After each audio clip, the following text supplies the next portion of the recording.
Ça tourne. Tu feras attention à faire Ouais. au et au papier. Hein. Ouais. Ça, il faut pas avec. Donc, si tu veux, c'est une phrase où tu amènes la rencontre d'un personnage qui permet de voir la multiplicité des points de vue aussi enfin, de la société tibétaine. Il n'y a pas que, tu vois, ce qu'on essaye de nous dire, ils sont tous... Ah, attends une seconde. Voilà.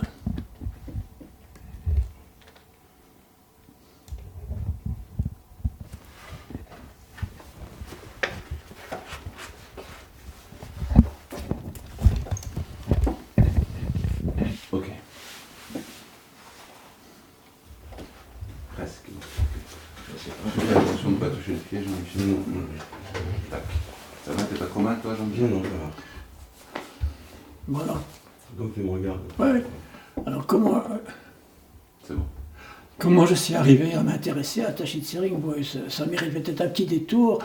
Lors de mon premier voyage au Tibet, dans les régions tibétaines, en 1999, j'étais parti sur la foi du Lonely Planet qui parlait de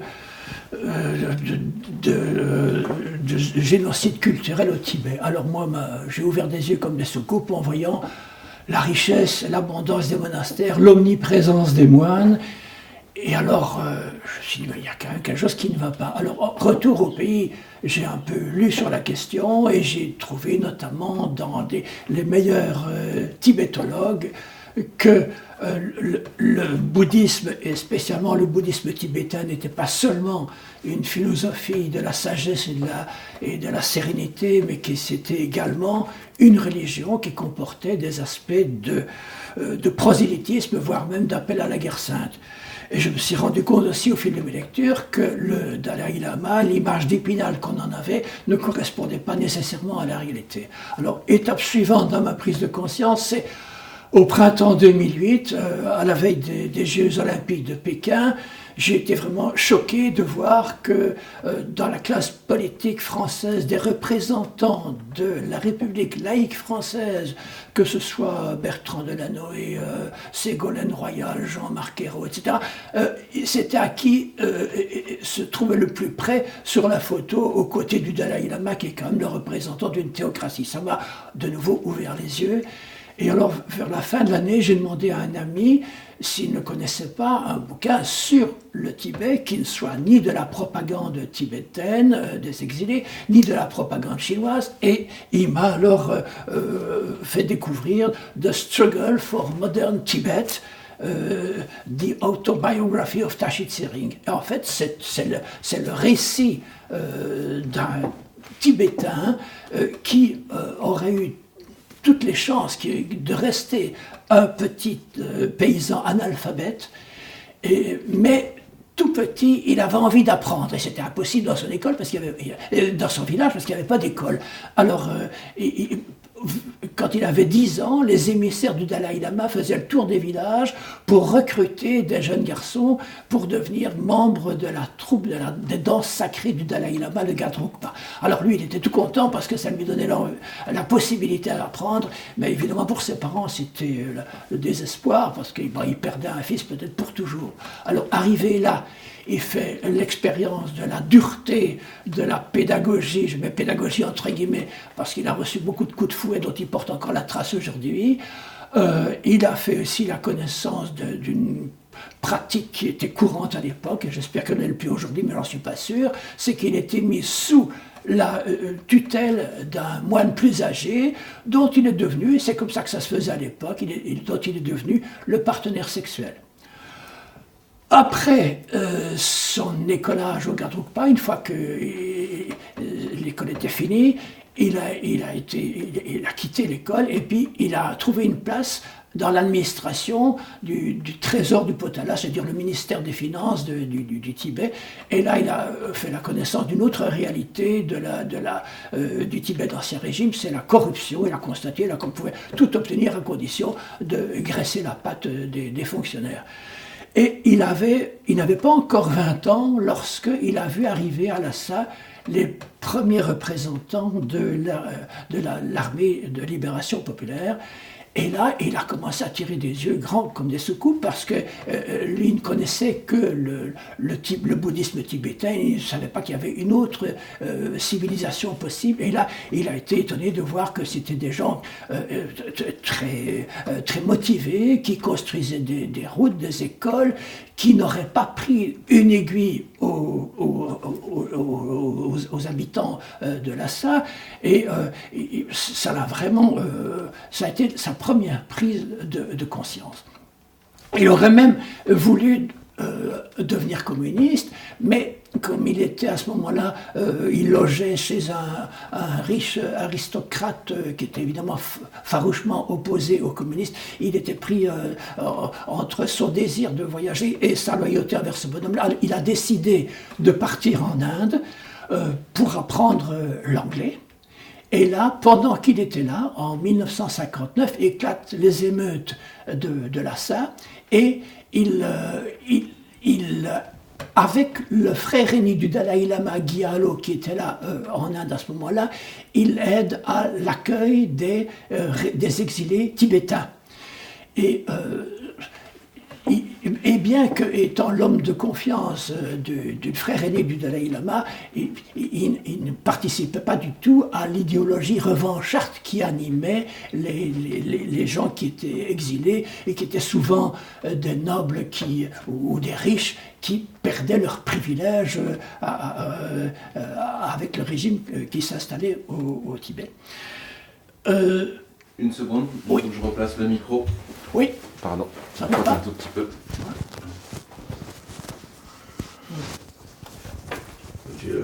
Peut-être parler au niveau d'histoire, parce que ça se passe avant, en 51, je crois 51, où il y a une première fuite en fait d'un certain nombre d'ennemis militaires, d'aristocrates pour amener l'argent. Attends, je vais revenir. Oui, Ouais. parce que, alors, redis un tout petit peu qui sont les exilés, tu l'as déjà mentionné. C'était, bon, oui, il est le frère, il est l'aide du frère aîné du Dalai Lama, Gyalo, et il participe à l'accueil des exilés, et il est l'homme de confiance de Gyalo. Et pendant qu'il est en Inde, sa conscience politique va connaître un nouveau développement parce que il a été chargé par Gyalo de garder le trésor du Potala que les dignitaires tibétains avaient exfiltré de Lhasa et notre ami Taché Tsering, qui est encore un jeune homme à l'époque, a été chargé pendant un mois de veiller à ce que ce trésor du Potala, qui était à Calcutta à l'époque, ne soit pas volé. Donc, deuxième prise de conscience, c'est que Gyalo, Taché Tsering demande à Gyalo de l'aider financièrement pour payer ses études, parce qu'il avait besoin de payer son instructeur en anglais, et Gyalo lui répond « je n'ai pas d'argent ». Et Taché Tsering le notera bien plus tard, mais je ne savais pas à l'époque, dit-il, qu'il était subventionné largement par la CIA. Donc, la troisième prise de conscience, c'est que les dignitaires, c'est à Kalimpong, une ville du Sikkim à la frontière du Tibet, se réunissent pour voir ce qu'il y a lieu de faire, étant donné la situation politique. Et alors qu'il était l'homme de confiance du Dalai Lama, il n'est pas admis à participer au débat parce qu'il n'était pas de la classe dominante, donc il était le système de classe dominante qui était finalement hérité du système de caste, et alors ça lui reste vraiment sur l'estomac, et à un moment donné il dit comme par une espèce de lapsus freudien, le frère aîné du Dalai Lama lui dit mais chez nous, il y a deux espèces de gens. Il y a ceux qui mangent de la tsampa et ceux qui mangent de la merde. Et Taché Tsering pensait qu'il s'agissait à l'époque des bons et des mauvais. Et en fait, ce n'était pas du tout ça. il voulait dire ceux qui ont le pouvoir et ceux qui ne l'ont pas. Donc c'est encore une prise de conscience supplémentaire qu'il vit dans une société complètement fermée sur elle-même, où il n'y a pas du tout de possibilité de passer d'une classe sociale à une autre. Alors, excuse-moi, il faut que Oui. tu aies un problème de micro encore. Oui. Je pense que c'est bon.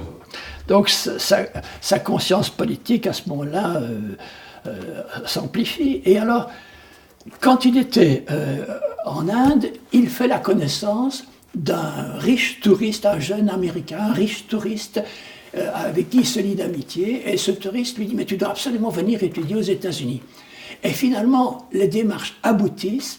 Et voilà que Tachet Sering part aux États-Unis. D'abord 1 an sur la côte Est, où il dit c'était très difficile parce que je connaissais très peu d'anglais à ce moment-là. C'était vraiment très difficile. Je n'en sortais pas. Et puis finalement, les 2 années suivantes, il les a passées à Seattle sur la côte Ouest, où là, il était mieux intégré parce qu'il y avait une communauté d'exilés tibétains assez importante. Et puis, il était bien intégré également parmi ses condisciples américains. Et le paradoxe veut que ce soit justement aux États-Unis, qui venaient à peine de sortir du macartisme, qu'il fait la connaissance dans ses livres de ce que c'était le communisme et il fait dans des livres d'histoire, il apprend également que les nations européennes qui avaient été des théocraties féodales étaient devenues des pays modernes et des démocraties modernes. Et alors il se dit, mais enfin, si ce que j'ai connu, si les Européens ont réussi à passer de la féodalité à un État moderne, pourquoi nous ne pourrions-nous pas le faire au Tibet? Et alors il va prendre cette décision folle, et extrêmement courageuse. Un beau jour, il va dire à ses condisciples, écoute, j'ai décidé de rentrer au pays pour me mettre au service de mon peuple.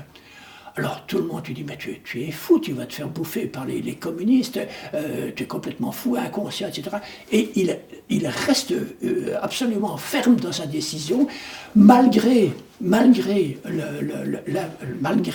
pressions que va exercer sur lui le Gyalo, qui est revenu entre-temps aux États-Unis, et qui va lui promettre, il va essayer de l'acheter en lui faisant miroiter des postes importants parmi les exilés tibétains, s'il consentait à se mettre au service de Dalai Lama. Et lui, Tachet Sering, courageusement dit non, c'est pas mon truc, je reste fidèle à mon idole, je rentre au Tibet. Et là, évidemment, il arrive en Chine, il est d'abord placé sous la protection, disons, le contrôle du gouvernement communiste, qui l'envoie dans une école au centre de la Chine, avec des conditions évidemment infiniment moins confortables que ce qu'il avait connu aux États-Unis, beaucoup moins de liberté, des cours également d'endoctrinement tous les après-midi, etc. Mais il prend son mal en patience parce qu'il dit, bon, je suis bien formé ici, comme ça j'apprends bien le chinois, j'approfondis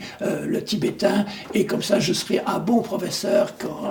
Et puis voilà qu'un beau jour, en pleine révolution culturelle, il est sorti de sa classe par des condisciples et il est accusé d'être un espion au service du Dalai Lama et de l'Amérique.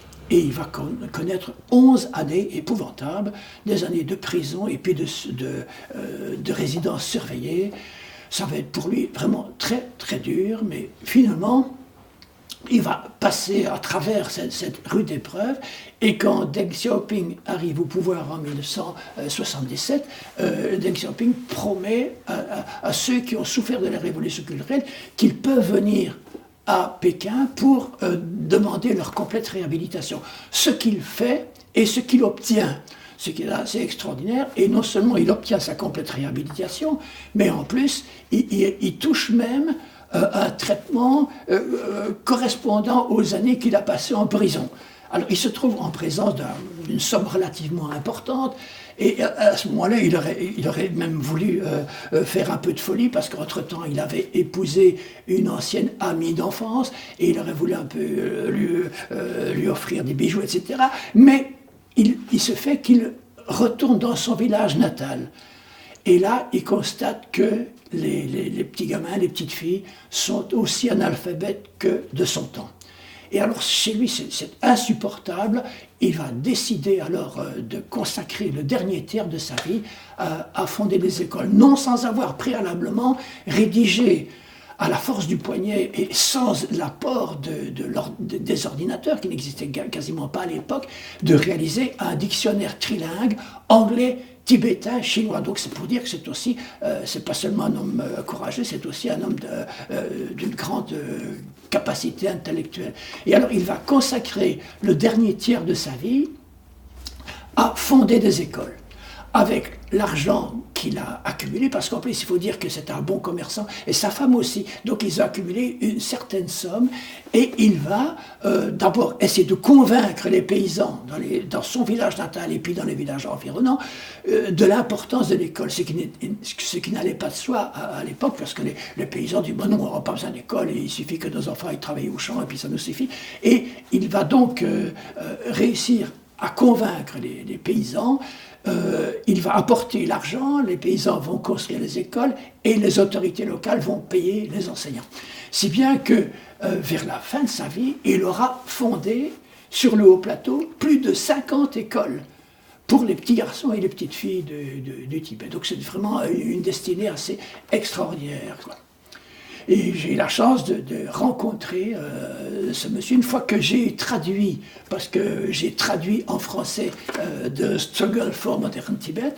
Je vous épargne le parcours du combattant qu'il m'a fallu pour trouver un éditeur. Mais enfin bon, une fois que j'ai traduit ces mémoires d'anglais en français, j'ai appris qu'il vivait toujours à Lhasa. Et j'avais un peu peur de le rencontrer, j'avais peur d'être déçu parce que je m'étais pris d'affection pour le personnage, comme on peut se prendre d'affection pour un personnage de roman. Mais alors on a arrivé à Lhasa, on n'a absolument pas été déçu. C'est vraiment un bonhomme très sympathique, souriant, plein d'humour, optimiste, accueillant. Enfin, bref, c'était vraiment une grande joie et pour moi un grand honneur de le rencontrer. Alors on l'a encore, et il est devenu vraiment un ami, et on l'a même, ça c'était en 2009, en août 2009, et après ma femme et moi, on a été le revoir en décembre 2012.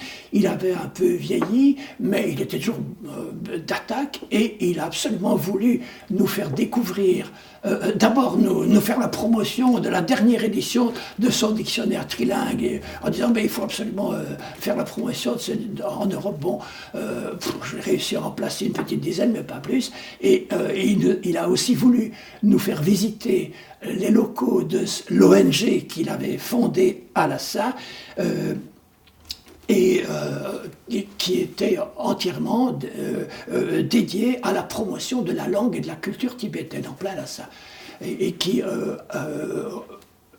occupait 9 jeunes Tibétains. Et en plus, il a voulu nous faire visiter une école technique qu'il avait fondée 10 ans auparavant à Imagang, non loin, enfin une cinquantaine de kilomètres de Shigatse.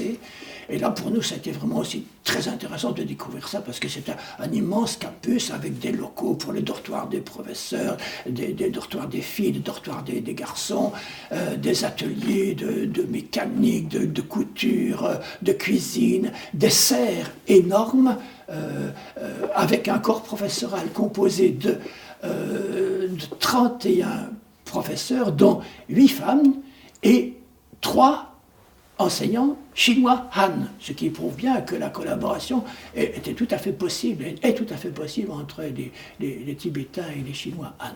Alors c'était très impressionnant de pénétrer dans une serre sur le haut plateau, parce que c'était décembre, à plus de 3000 mètres d'altitude, il faisait froid et sec, et puis on entre dans une serre où il fait chaud et humide et où tout pousse. C'était vraiment une expérience assez intéressante, et on a été aussi très séduits par l'enthousiasme du corps professoral.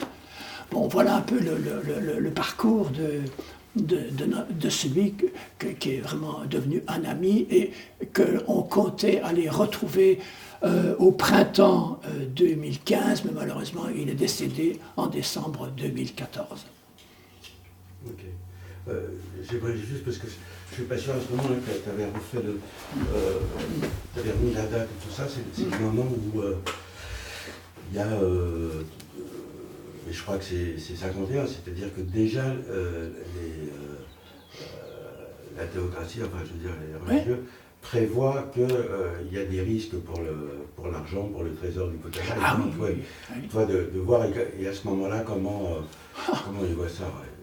Comme il y a aussi la réforme agraire qui va suivre, mais aussi Chouane qui annonce celle qui va aller au Tibet, ça les inquiète, ça. C'est ça. Donc il faut rappeler qu'en 1951, il y a eu les fameux accords en 17 points entre des plénipotentiaires tibétains et le gouvernement chinois à Pékin, en vertu duquel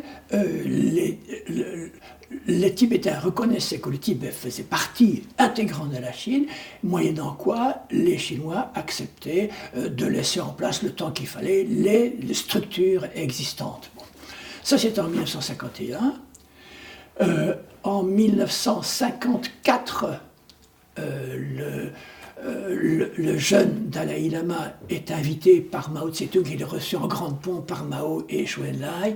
Il est même nommé vice-président de l'Assemblée nationale du peuple. Il fait un discours et il est tout à fait impressionné par les réalisations chinoises. Et même, il déclarera plus tard qu'il était un marxiste en robe de moine. Donc il se sentait vraiment très impressionné. Et puis revenu au Tibet, moi j'ai l'impression, je ne suis pas dans sa conscience, mais j'ai le sentiment qu'il était décidé, qu'il aurait bien voulu moderniser le Tibet dans le sens de ce qu'il avait vu en Chine, mais qu'il était mis sous la coupe des anciens, de ses frères aînés, de sa mère, de tous les dignitaires qui est farouchement anticommuniste. Et alors je crois qu'il n'a pas eu le courage de dire non, j'ai donné ma parole à Mao, on va moderniser le pays. Et alors il a préféré se laisser séduire par les sirènes,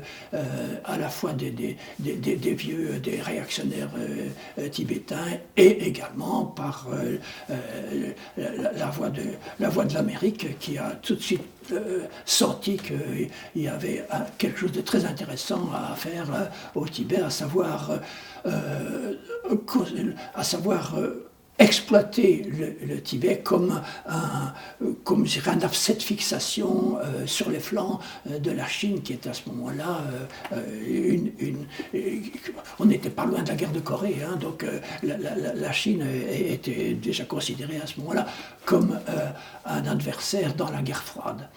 Et alors, même la CIA, après quoi, a même financer des guerriers Khampa, donc de l'est de la région autonome du Tibet, pour venir faire le coup de feu en Chine et puis au Tibet, et pas mal de nobles et de religieux Khampa qui perdaient leurs privilèges, parce qu'il faut dire que les accords en 17 points ne concernaient que la région autonome du Tibet.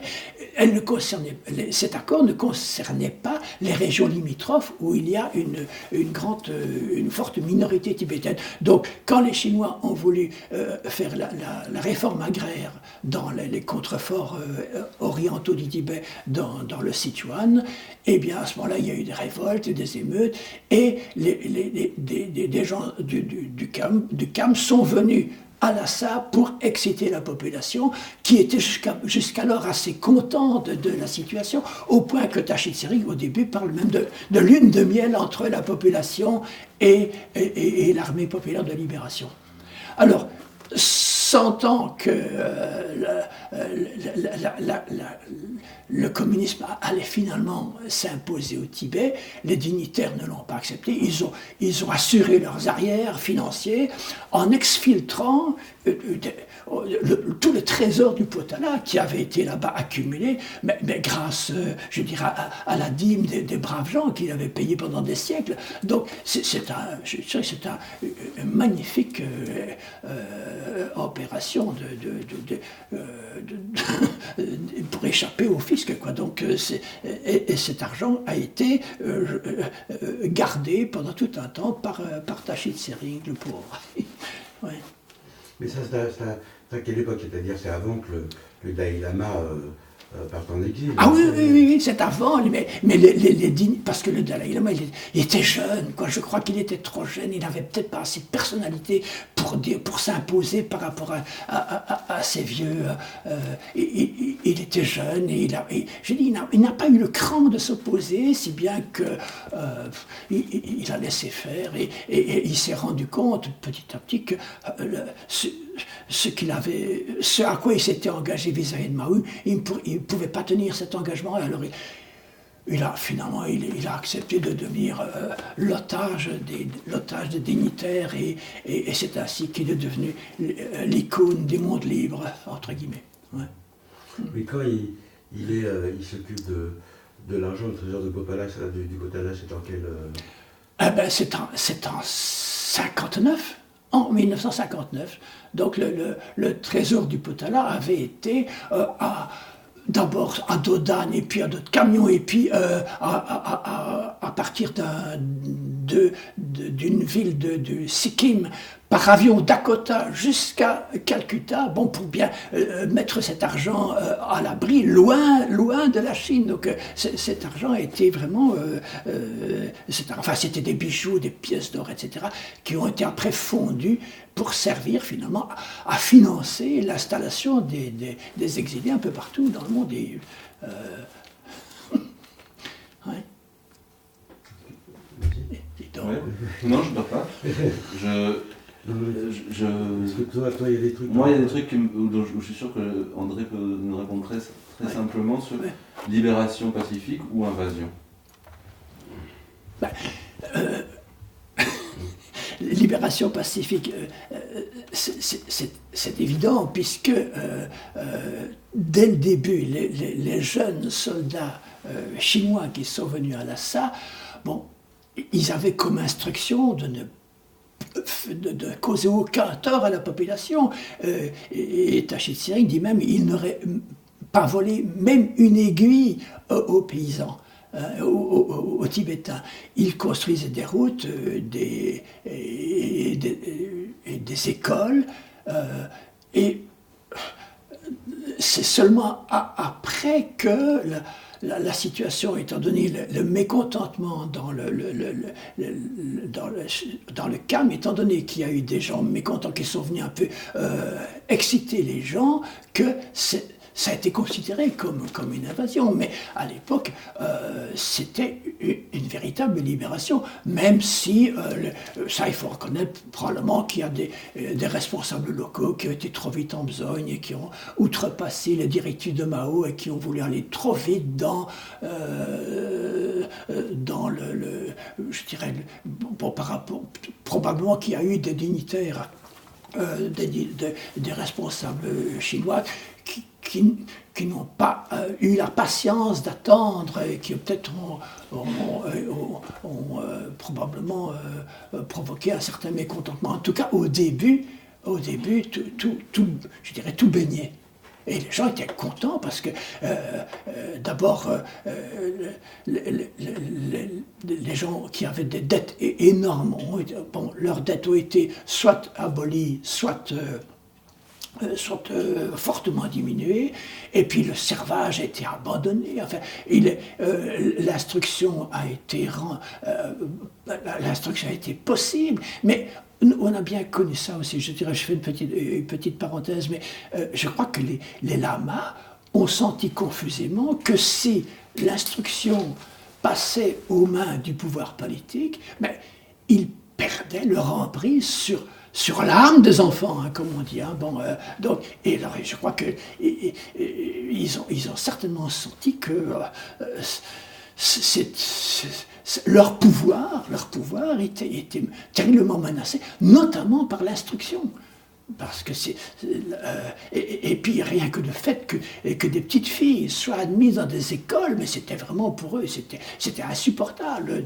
Il faut savoir qu'à l'époque, dans les années 50, l'analphabétisme au Tibet était colossal. Plus de 80, peut-être même 90 ou 95% des gens étaient analphabètes.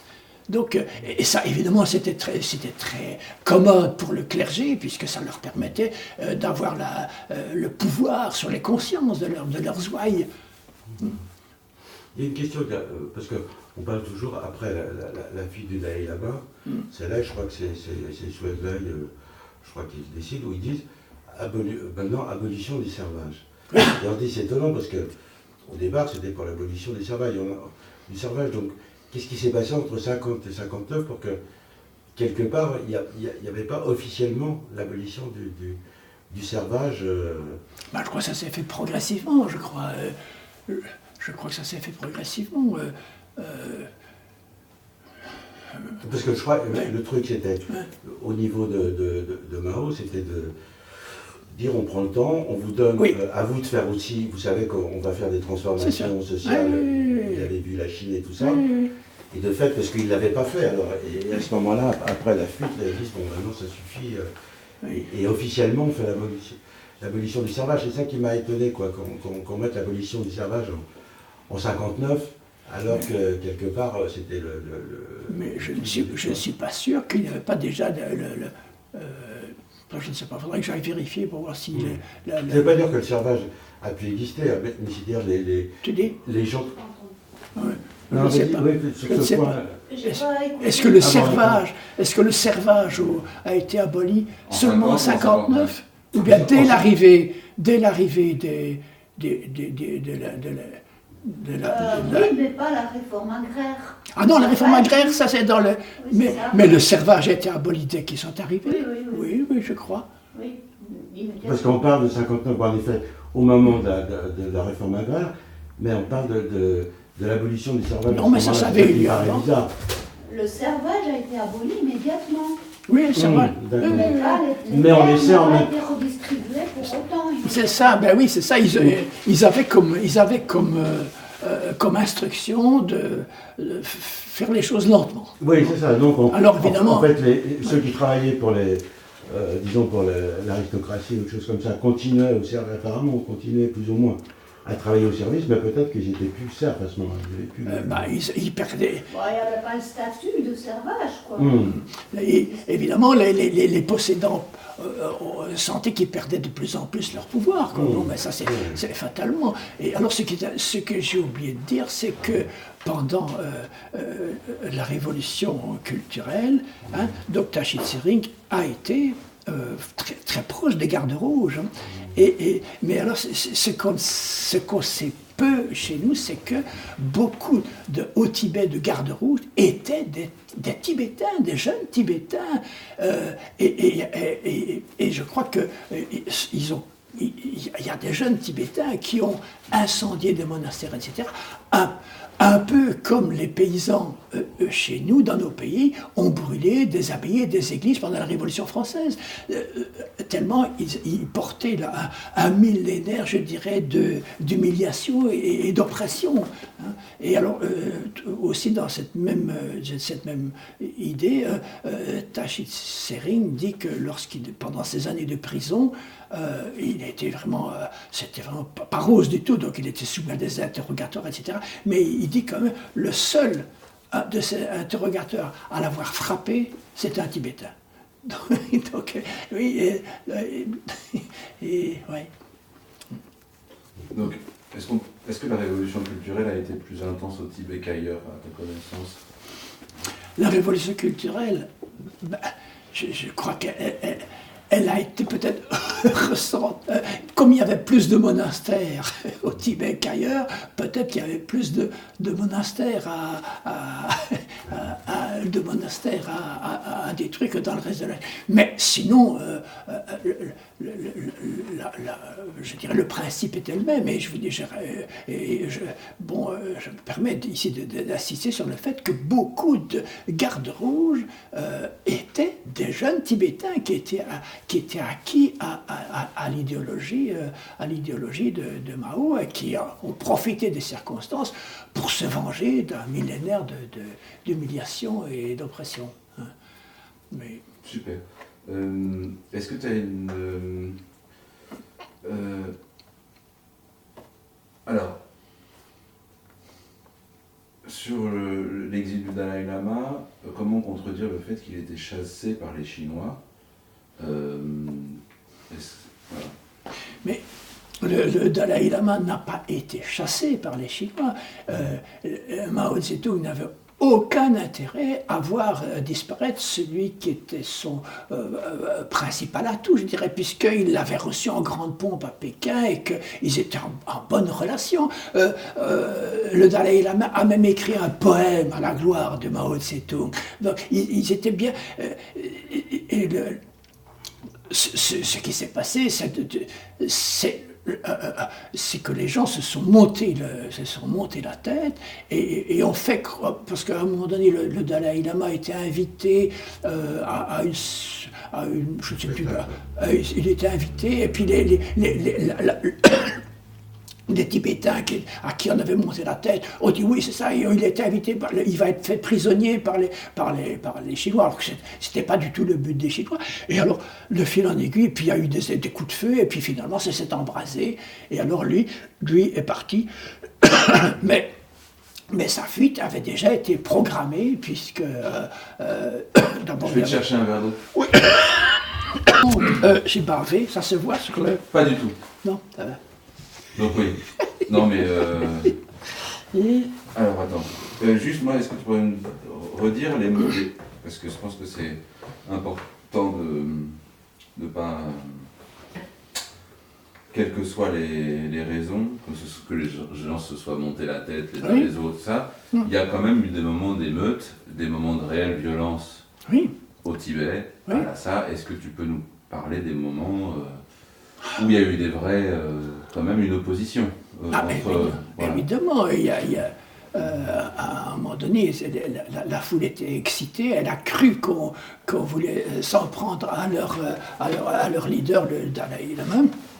Ils ont pris fait et cause pour lui, et il y a eu effectivement des émeutes suivies de répression, et que la répression a été peut-être disproportionnée par rapport aux émeutes, c'est possible, mais en tout cas il y a eu des victimes, ça c'est incontestable, il y a eu des victimes, mais certainement pas autant qu'on le dit chez nous, quand on parle, y compris dans le guide du retard de 1 200 000 morts, c'est complètement aberrant, il y en a eu quelques dizaines de milliers sur toute l'époque. Enfin, bon. Ouais.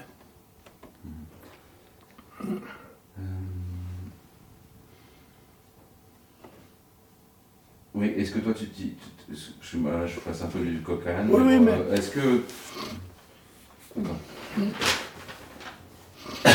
Est-ce que le titre de vice-président du comité permanent du Congrès national du peuple, qui a été donné au Dalai Lama, était seulement honorifique ou ça a apporté quelque chose de concret C'était la preuve que les Chinois accordaient beaucoup d'importance au personnage et qu'ils étaient décidés à se servir, à s'appuyer sur lui pour moderniser le Tibet. Ça, c'est certain. Donc, et puis, il n'a pas seulement été admis à prononcer un discours devant cette assemblée, il a aussi été...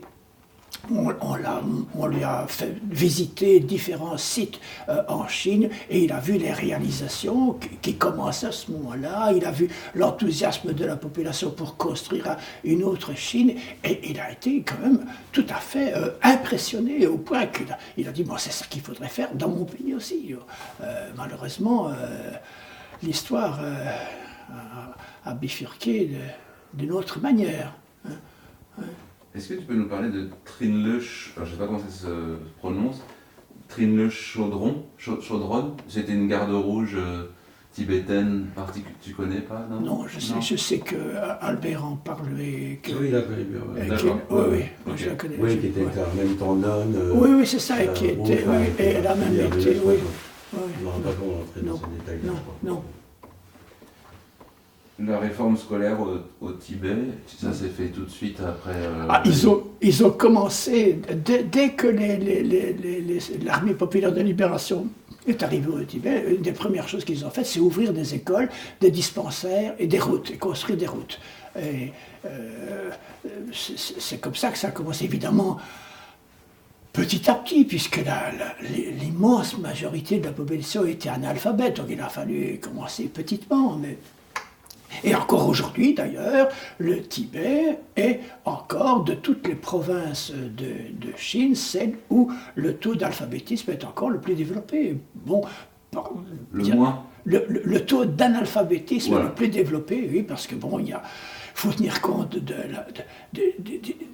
l'environnement. Quand vous avez des hameaux qui sont situés à 4500 mètres d'altitude, c'est pas toujours facile d'y installer une école. Puis il y a aussi la mentalité héritée par un siècle d'obscurantisme, il faut quand même pas oublier ça, qui fait que pour les Tibétains, l'école n'a jamais eu énormément d'importance. Et alors, il y a pour toutes ces raisons, je crois que enfin, c'est encore maintenant un combat des autorités locales de faire en sorte que l'obligation scolaire pour les petits garçons et les petites filles soit une réalité partout dans le Tibet. Tu veux encore de l'eau? Non, ça va. Et on a vu quand on a fait ces milliers de kilomètres dans le Tibet en voiture, ces hameaux là qui étaient en train d'être construits, mais plutôt près des routes. Et est-ce que tu sais si ces maisons qui sont plus ou moins offertes aux nomades sont mises à disposition, ou alors est-ce qu'ils sont obligés de les occuper? Il faut d'abord dire qu'il y a presque plus de nomades au Tibet. Il n'y en a jamais eu beaucoup. C'était en général des semi-nomades, c'est-à-dire qu'ils pratiquaient la transhumance. Pendant les mois d'été, ils partaient dans les alpages avec tous leurs troupeaux, leurs tentes, etc. On en a vu d'ailleurs, et ils avaient même des téléphones portables qui étaient rechargés par des appareils de l'énergie solaire. Oui. Donc, et alors à l'automne, ils avaient l'habitude de rentrer chez eux. Bon, alors étant donné l'accroissement démographique, étant donné l'accroissement également du cheptel, les pâturages sont de moins en moins suffisants pour nourrir la population. D'où l'importance de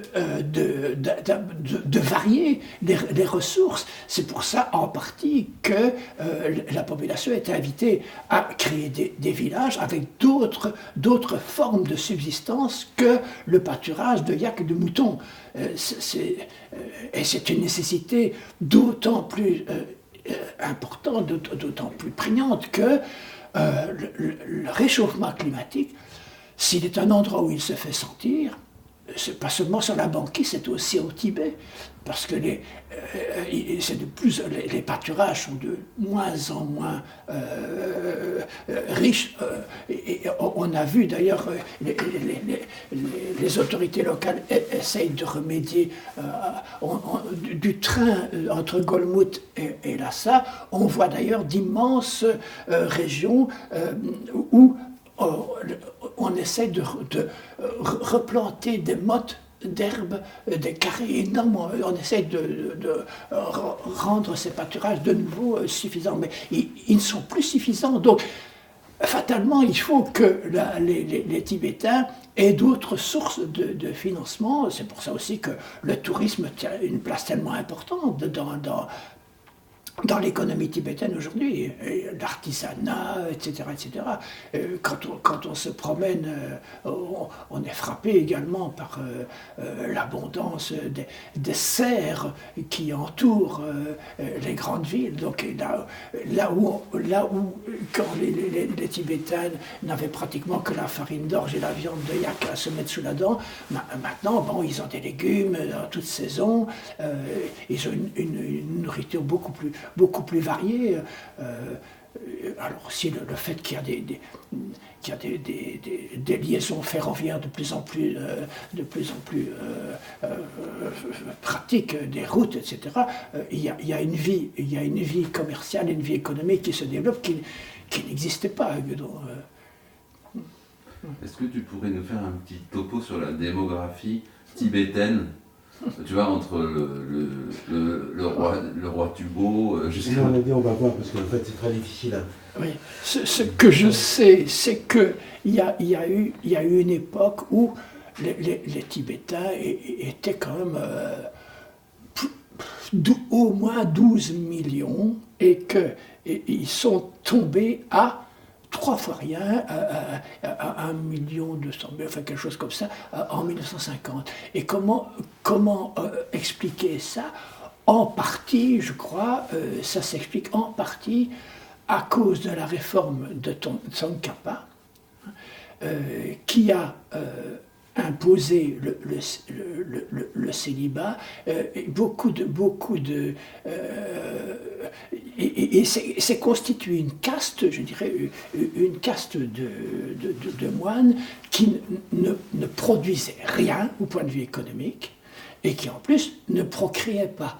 De sorte qu'on a assisté au dernier siècle à une régression économique et démographique assez incroyable.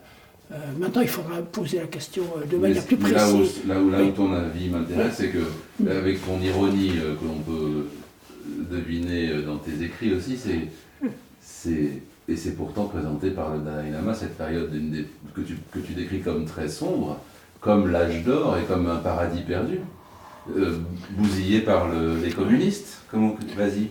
Ben, évidemment, tout dépend du point de vue où on se place. Si on était dans les 5% nantis qui pouvaient tout se permettre, évidemment, c'était une époque bénie.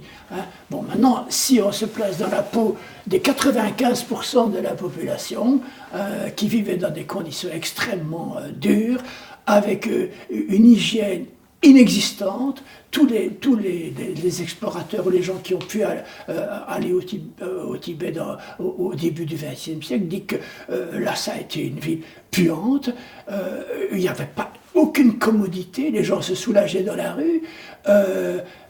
Alors maintenant, les gens, les belles âmes occidentales pleurnichent parce qu'on a détruit des quartiers pour construire des immeubles, mais aucune de ces belles âmes n'aurait accepté de vivre ne fût-ce que 15 jours dans les taudis dont ils vantent le mérite. Quoi.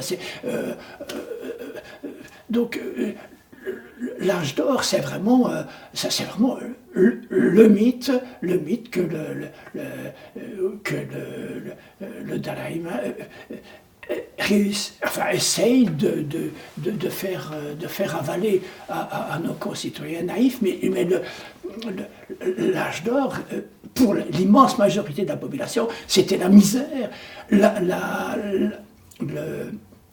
les maladies, notamment vénériennes, qui décimaient la population, l'espérance de vie qui ne dépassait pas 36 ans, alors que maintenant elle a pratiquement doublé, l'analphabétisme qui était généralisé, c'est ça qu'on appelle l'âge d'or. Alors moi je veux bien qu'on appelle ça l'âge d'or, mais alors où va-t-on? C'est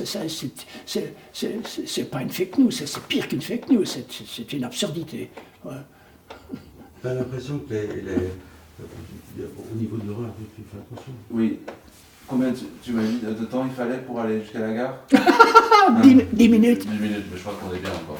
10 minutes, oui. Oui, c'est à 58, c'est à 58, on a 30 minutes encore. Est-ce qu'on n'a pas l'impression, par rapport aux gens qui se plaignent en disant mais c'était mieux avant, qu'est-ce que c'est cette histoire, les Chinois ont tout cassé, je veux dire, comme si, oubliant complètement ce truc de dire c'était mieux quand ils pouvaient prier partout, complètement dans les systèmes religieux, avec la méditation, avec la conscience, on a l'impression comme si c'était, ça fait penser à ces images, ça se voit un peu moins, mais enfin quand même toujours, tu vois, des touristes qui vont dans des lieux, d'avoir des petits villages africains et qui sont contents de voir des choses, je veux dire, comme si on était aux eaux et on regarde Oui. Tu vois, une sorte d'ancien monde en dehors de la vie des gens. Enfin, on a l'impression que c'est quand même... La majorité, comme partout dans le monde, la majorité des citoyens tibétains, eh ben, ce sont des gens qui essaient d'assurer un avenir meilleur à leurs enfants. Bon, et dans des conditions qui ne sont pas toujours faciles. Alors, c'est vrai que le Tibet est une région tellement, je dirais, pittoresque. C'est vrai c'est difficile de voir ces paysages tibétains sans être admiratif. Bon, et c'est vrai que les gens sont sympathiques, c'est vrai aussi qu'ils sont accueillants, c'est vrai aussi que leur mysticisme a quelque chose entre guillemets d'un peu admirable, enfin en tout cas par rapport à notre matérialisme. C'est vrai que ça a des aspects qui sont séduisants, mais dans le concret, les gens, bon, ce sont des hommes et des femmes qui ont besoin de manger, de vivre, de se nourrir, de se loger, etc. Et là, il faut reconnaître qu'il n'y a pas,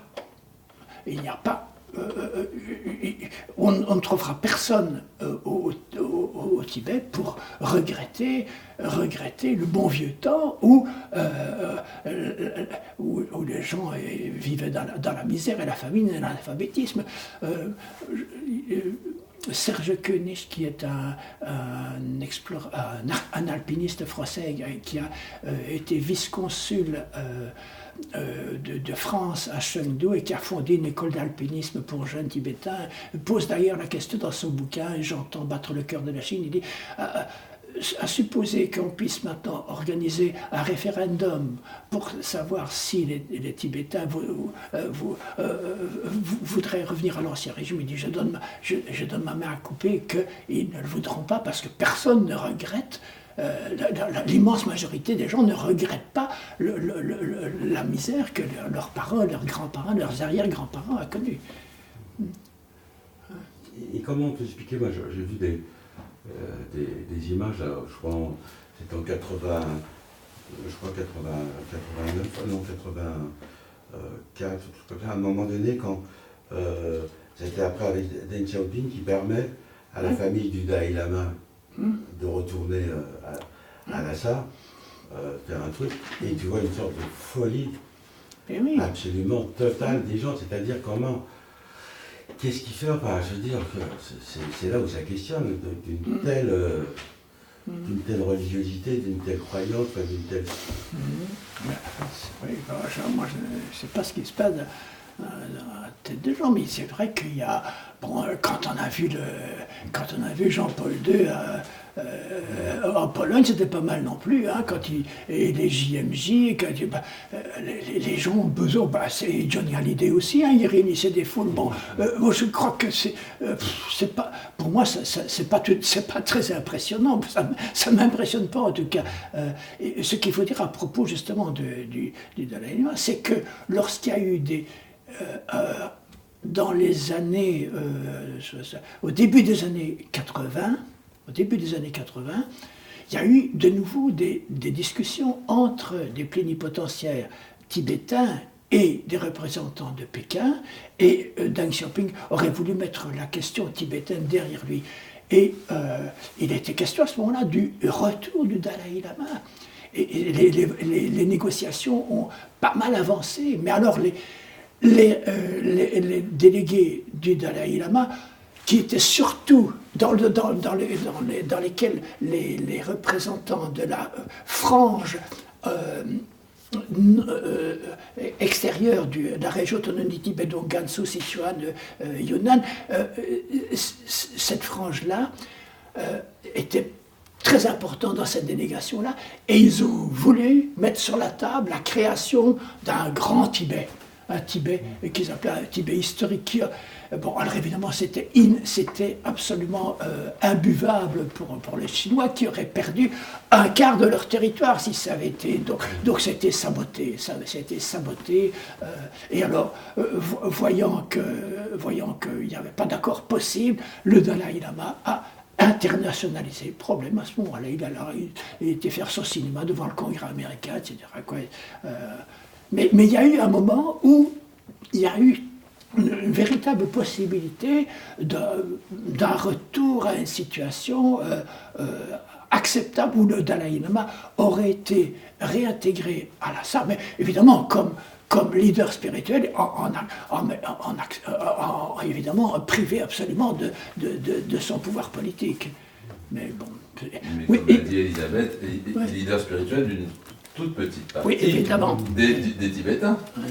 À ce titre, je trouve que ce que Tashi Tsering il raconte comment en 1994 il a rencontré pour la deuxième fois le Dalai Lama. Ça se passait à Ann Arbor dans le Michigan. Et alors, c'est assez intéressant. Il dit, j'ai dit, donc c'est Tashi Tsering qui rencontre le Dalai Lama. Il dit, j'ai dit au Dalai Lama qu'il avait une occasion unique. Il était dans une situation idéale pour conclure avec les Chinois un pacte qui leur serait profitable à eux et aux Tibétains. Tant les Chinois que les Tibétains vous écouteront, lui ai-je dit avec insistance.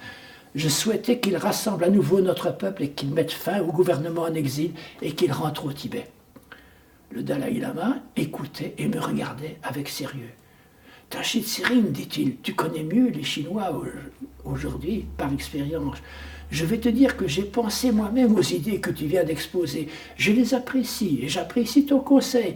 Mais tout ce que je peux te dire, c'est que le moment ne me paraît pas opportun. Je crois qu'on a tout compris. Hein. Je crois que, évidemment, c'est pas le moment qui n'est pas opportun, c'est-à-dire qu'il ne veut pas perdre le pouvoir, il ne veut pas perdre son statut d'icône du monde libre, qui est en fait c'est un pion sur un échiquier géopolitique qui le dépasse complètement. Oui.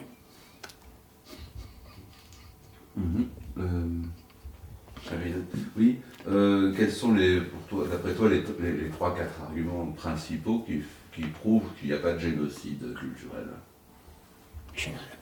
Il suffit d'aller se promener pour se rendre compte. Ben oui, mais alors, donc, pas, Jean-Michel, c'est important. Alors, il n'y a pas de génocide culturel. D'abord, la richesse des monastères.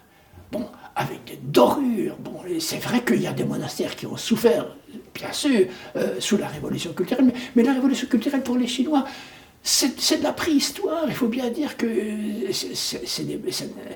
c'est vieux, la révolution culturelle. En plus, il faut dire aussi qu'il y a pas mal de monastères qui ont été démolis par les Anglais, par des luttes entre écoles tibétaines, entre écoles bouddhistes rivales, etc. Bon, il n'y a pas que la révolution culturelle qui avait démoli des monastères. Bon. Donc, la richesse des monastères, l'omniprésence des moines, la vitalité de la culture. Il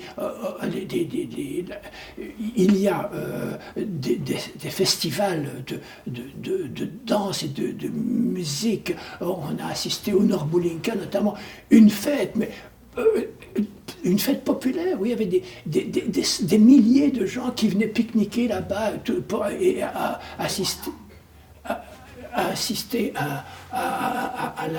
aux fêtes. Il y avait aussi, que dire encore, il y avait la langue qui était, il faut bien aussi que la langue tibétaine, ça n'existait pas, il y avait des dialectes. Un habitant du nord du Tibet ne comprenait pas un habitant du sud, etc. Donc, l'unification par la Chine a aussi fait en sorte que il y a eu le dialecte de Lhasa qui est devenu la langue officielle du Tibet. C'est un peu comme chez nous, on a bien connu ça en Belgique, en Flandre, il y avait des patois dans tous les coins du pays flamand. Un habitant du Limbourg ne comprenait pas un habitant de la Flandre orientale, etc. Il y a eu ce qu'on appelle l'Algemeen Beschaf Nederlands, ça veut dire un néerlandais officiel, et maintenant le tibétain est une langue qui est pratiquée. Il y a plusieurs quotidiens qui publient chaque jour en tibétain.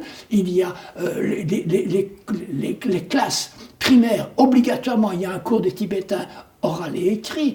le tibétain est encore très souvent pratiqué dans le secondaire. Il est enseigné à l'université de Lhasa. Donc, dire que la langue tibétaine est menacée, c'est gonflé de la part de ceux qui ont, pendant un millénaire, entretenu le peuple dans l'ignorance. Il faut vraiment être gonflé pour... bon. Alors, en plus, il y a la culture moderne. Il y a des cinéastes, actuellement, des cinéastes tibétains. Il y a des romanciers tibétains qui écrivent tantôt en tibétain, tantôt en chinois, tantôt en anglais. Il y a une culture qui est très vivante et qui probablement serait morte s'il n'y avait pas eu justement le coup de pouce de la réforme et de la récupération par la Chine de sa province traditionnelle. Les funérailles, la polyandrie, c'est des particularités qui sont encore oui. acceptées là-bas. Oui, et là, c'est aussi une preuve de la tolérance des Chinois, parce que il faut bien se dire que ça doit être pour un Chinois habitué depuis Confucius au respect de la famille, etc. La polyandrie, ça doit apparaître comme quelque chose de spécialement scandaleux. Mais c'est encore pratiqué, de moins en moins, mais c'est encore pratiqué. Tashi Tsering explique que c'est assez intéressant. Il commence son récit, il commence à raconter sa vie en disant j'avais 2 pères. Bon, évidemment, tout le monde sait ce que c'est que la polyandrie, mais quand c'est raconté comme ça par un gamin qui dit oui, j'avais 2 pères, un que j'appelais mon père et l'autre que j'appelais mon oncle, et ils se partageaient ma mère. Donc c'est assez étonnant, mais c'est encore une pratique qui est de moins en moins pratiquée, mais encore chez les Nachi et dans d'autres peuplades du Tibet ou du pourtour du Tibet est encore pratiqué. Alors les funérailles célestes, ça existe encore. On peut encore voir des images d'ailleurs sur YouTube, on peut encore voir des images. Et ça n'est pas...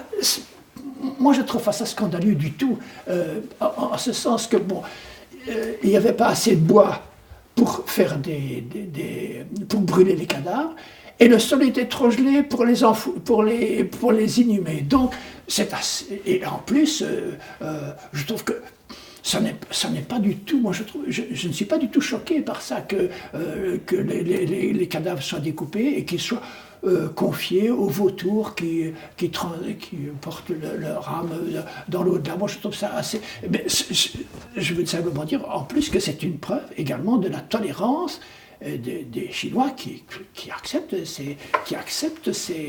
la persistance de ces pratiques qui au premier abord probablement dû leur paraître scandaleuse. Ouais. J'avais une chose. Oui, non, je ne l'ai plus. Merde,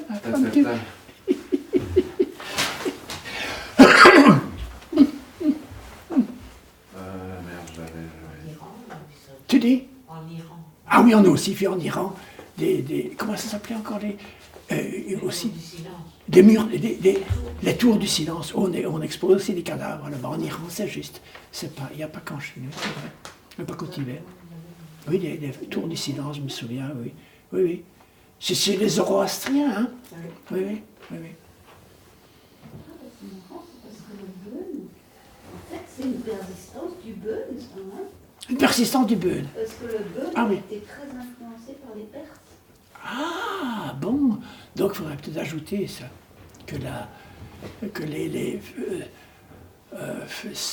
Comment ça s'appelle, Celeste Burial, comment on dit, enfin, les funérailles célestes. Ah oui, en fait, c'est une réminiscence d'une survivance des coutumes Beun, car le Beun était influencé par les Perses, et de fait encore en Perse maintenant, dans les tours du silence, il arrive encore qu'on expose les cadavres pour qu'ils soient... qui disparaissent comme ça, qui rentrent dans la nature, oui.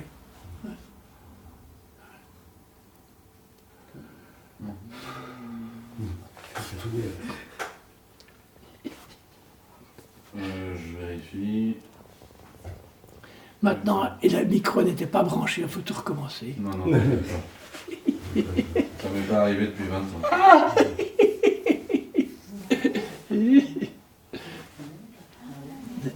peut-être photographier. Alors. Oui, ça, il faudra Faire une photo de ça. Oui. Je vais le faire. Ouais. Ah, oui. C'est fait. Mais t'es pas obligé de le baisser, hein. Comme ça? Ouais, mets-le devant toi. Comme ça. Vous avez été quand En Iran Oui. Hop. Il y a 2 ans. Pas marqué. 2018. Ok. Donc l'ordinateur, hop. Ah oui, c'est C'est bon. C'est bon? Je vérifie.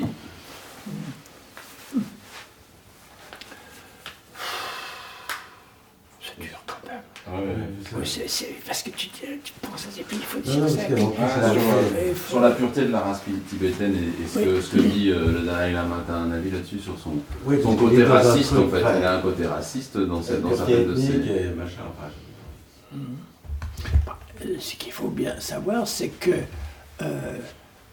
les régions attenantes à la région autonome du Tibet, donc tout le Qinghai, le Gansu, une petite frange du Gansu, un tiers du Sichuan et une petite partie du Yunnan, que les Tibétains ont coutume d'englober dans ce qu'ils appellent le Grand Tibet. En fait, dans ces régions-là, les Tibétains, s'ils forment la minorité la plus importante, 40%, n'en sont quand même qu'une minorité. De sorte que quand les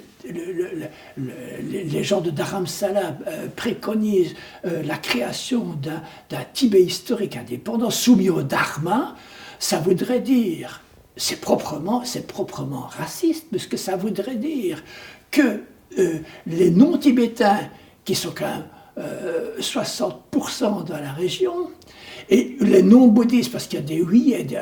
Bon, qu'est-ce qu'ils pourraient encore faire si c'était une région guidée uniquement par le Dharma? Ils en seraient réduits probablement à la situation des citoyens bhoutanais qui ne sont pas de religion bouddhiste et qui sont considérés comme des citoyens de seconde zone. Ou bien, ça rappelle également ce qui s'est passé au Sri Lanka, où avec la lutte raciale entre les bouddhistes et les musulmans, sans penser aux Rohingyas en Birmanie. Bon, quand on dit que le bouddhisme est par essence pacifique, je crois qu'il faudrait quand même y regarder à 2 fois avant de prononcer de telles généralités qui sont des énormités, en fait. Hein.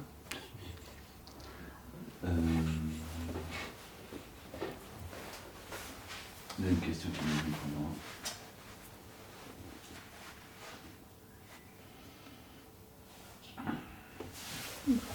Oui, il rêve, il nous parle d'une démocratie à Dharamsala. Mais c'est vrai qu'ils se sont dotés d'une constitution qui, je dirais, qui est, entre guillemets, moins pire que ce qui était connu sous l'Ancien Régime, mais n'empêche que les pouvoirs, en vertu de l'article... On ne sait pas d'où tu parles, de qui tu parles là. Parce que comme on enlève les questions... Ah, pardon. Vas-y. À Dharamsala, blablabla. À Dharamsala, bon, ils ont établi une constitution soi-disant démocratique, mais où les pouvoirs, finalement, restent dans la main du Dalai Lama. Et il a beau avoir déclaré qu'il se retirait des affaires en 2001, j'ai des beaux souvenirs, ou 2011, je ne sais plus. Enfin, il a confié le gouvernement à Lobsang Sangay. Et finalement, c'est lui qui continue à tirer les ficelles. Et d'ailleurs, depuis le temps où il a dit qu'il abandonnait tout pouvoir politique, il a multiplié les voyages politiques dans le monde entier. Il n'a jamais eu aussi autant de voyages politiques. Il faut savoir aussi que parmi ses conseillers ou les membres de son gouvernement se retrouvent des frères, des sœurs, des cousins. Donc ça reste quelque chose de dynastique beaucoup plus que de démocratique.